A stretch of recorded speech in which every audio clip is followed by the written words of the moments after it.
At the conclusion of a championship game, we're not unaccustomed to seeing the emotions flow.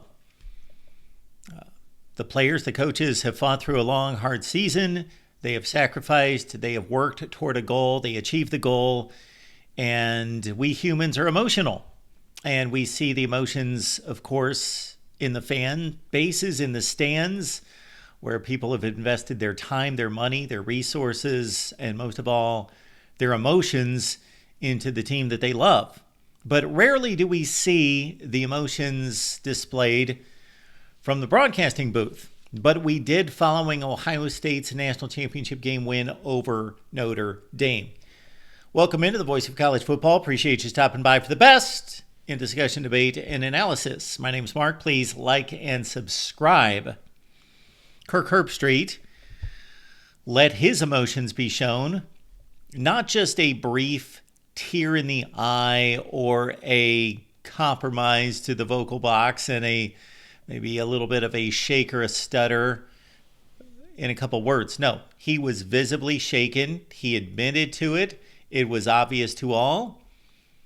But let's explore this a little bit. So Kirk Herbstreit had just called another national championship game. Kirk Herbstreit is arguably at the pinnacle of the sport as a lead analyst, game analyst, standing next to, of course, Chris Fowler for many years, and prior to that, Brent Musburger, calling national championship games. I believe the first national title game that Kirk Herbstreit called was the game following the 2009 season, Texas-Alabama at the Rose Bowl for the BCS championship game. I believe that was the first taken on by ABC and ESPN, and that, of course, again, was Brent Musburger and Kirk Herbstreit. He's had a long investment in the sport, but he's not only had a long investment in the sport, we found out earlier today that Kirk Herbstreit has had a long year for him personally, and of course he has long ties to the Ohio State University. So this is a favored son among the Scarlet and Gray. But over the last few years, and now it's been quite a few years, it's gone from a favored son status to a love-hate relationship between Buckeye fans and Kirk Herbstreit. I respect the man. I don't know him, but from what I know of him, I have a respect for him. He's never done or said anything that I thought was egregiously wrong or inappropriate or out of place. He has said some things that I've disagreed with, most recently bantering on about the SEC superiority in choosing the playoff field. But I have great respect for him as a game analyst. And again, from what I know of him as an individual, I do not know him personally.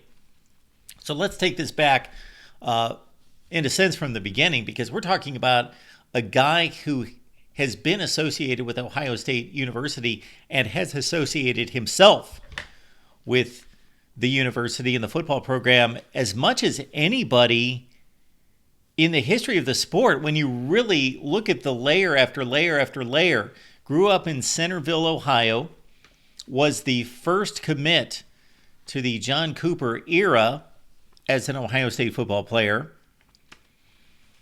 His father played for Woody Hayes at Ohio State University. He was a captain on the team as a senior after playing 4 years. He, of course, led the team and persevered on the bench, and then finally made his way to starting status as a senior in 1992. Led a good football team, not a great one, at Ohio State. They finished 8-3-1 that year. The one was a tie to Michigan, in which he famously was just, talk about emotion, just overrun with emotion, with tears following that game. Now, Michigan had beaten down Ohio State year after year since 1988 at that point, and Herbstreit was not happy with the result of that game. He was not crying tears of joy in gaining a tie, but tears of disappointment in not getting a win against rival Michigan.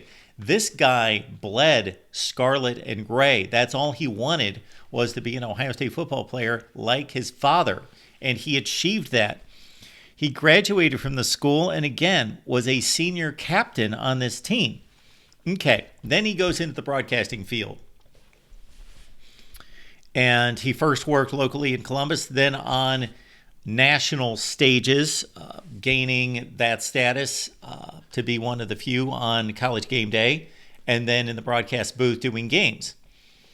And as he stated after last night's championship game, he said, "I've always been objective." And I can respect that. I can relate to that. We get into this role as being in media, sports media, because you love sports.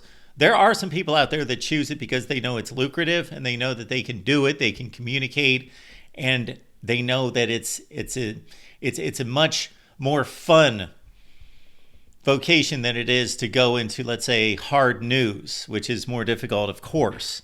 So, but for most people, you're a sports nut, you're a sports fan, you love it, you've loved to watch it, you've played it, and now you want to continue to live out your passion. And that's Kirk Herbstreit through and through.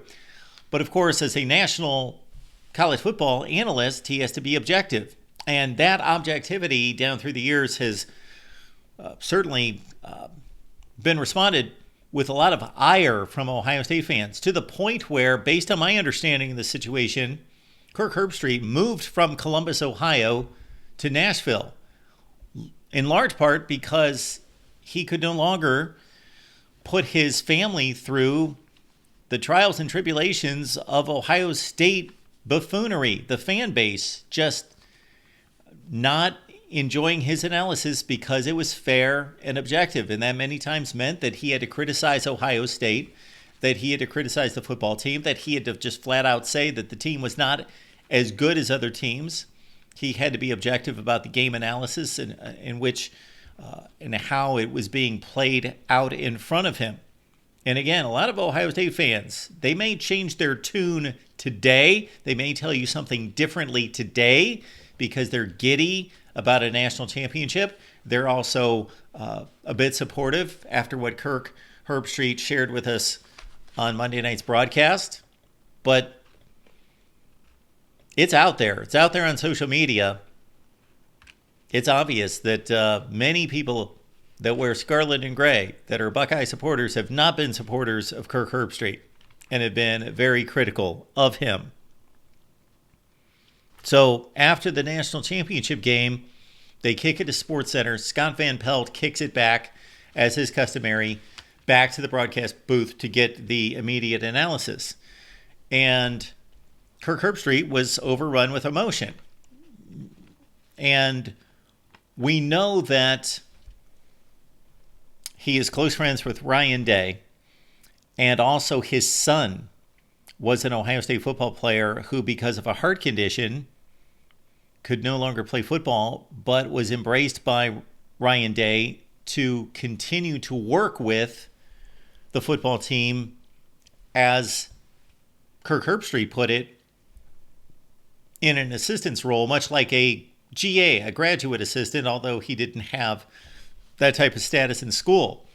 So Kirk Herbstreit, very appreciative of the way the Ohio State football program, and Ryan Day in particular, had embraced his son and treated his son, who could no longer play football, with a heart condition. And Herbstreit also emoting because of just reflecting on his son, seeing his son on the field, on the sideline, and his team winning a national championship, and knowing that he could be part of that experience, not because of his football playing ability at this point, but because Ryan Day allowed him to stay and contribute to the Ohio State football program.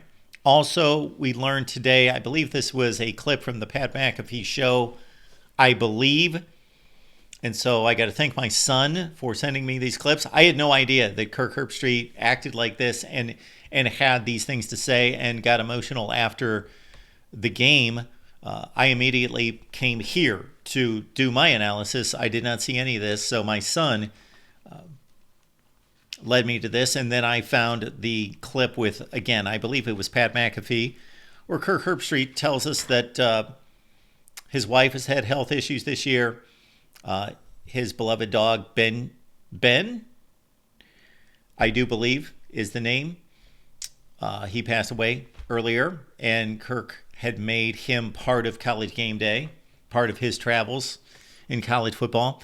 So a lot of things going on from that standpoint. From a family standpoint, the Ohio State connection, I don't know how much played into this. I would like to know.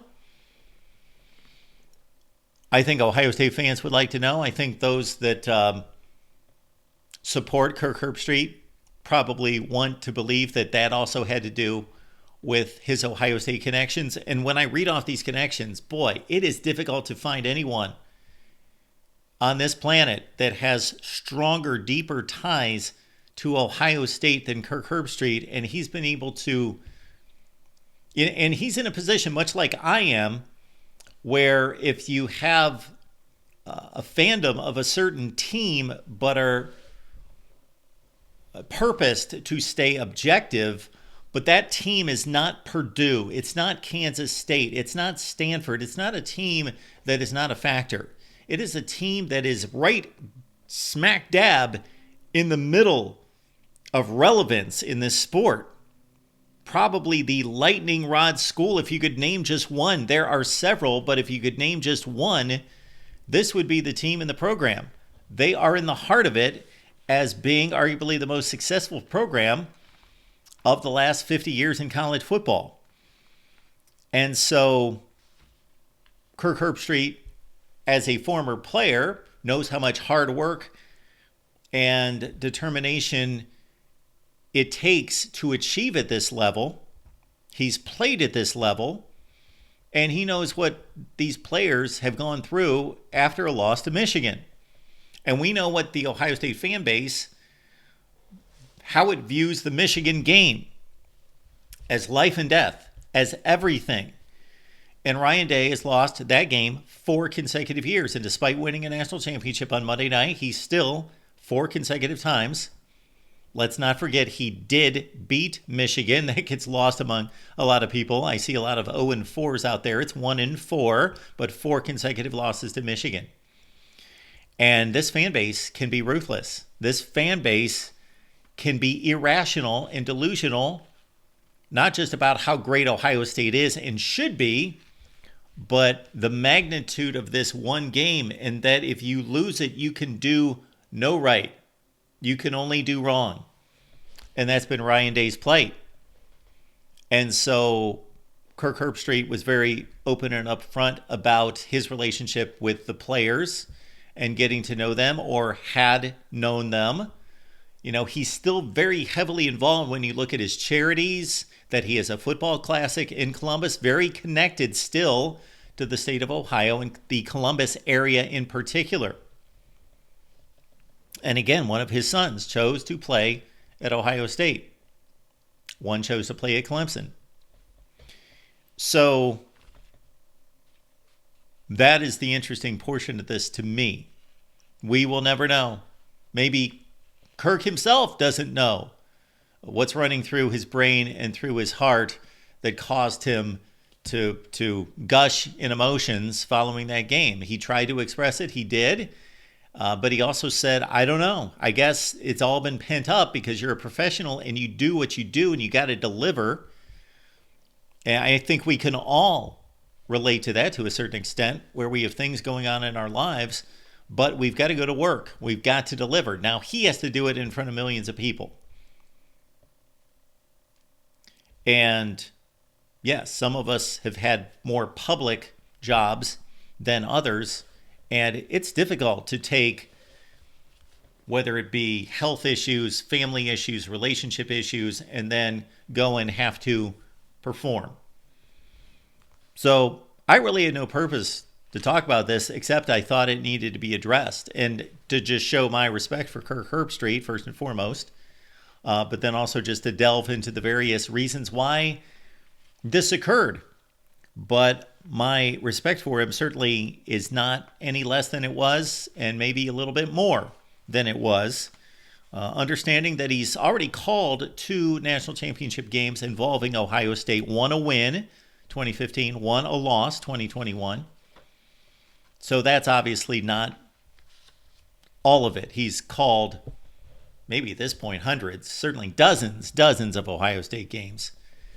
And so Kirk Herbstreit was, and it's one of the cons of the job, the pros and the cons. Certainly, he benefits from a lot of good things in life because of his hard work and his skill and his opportunity, much of that financial and otherwise. But he also suffers from ridicule and being a target and criticism. And hopefully nobody's criticizing him because of this emotional display, because as he says, he's an emotional guy.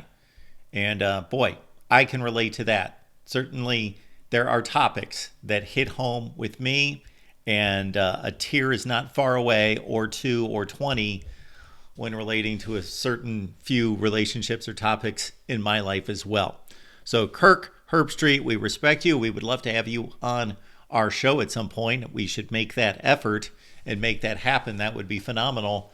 But keep doing what you do.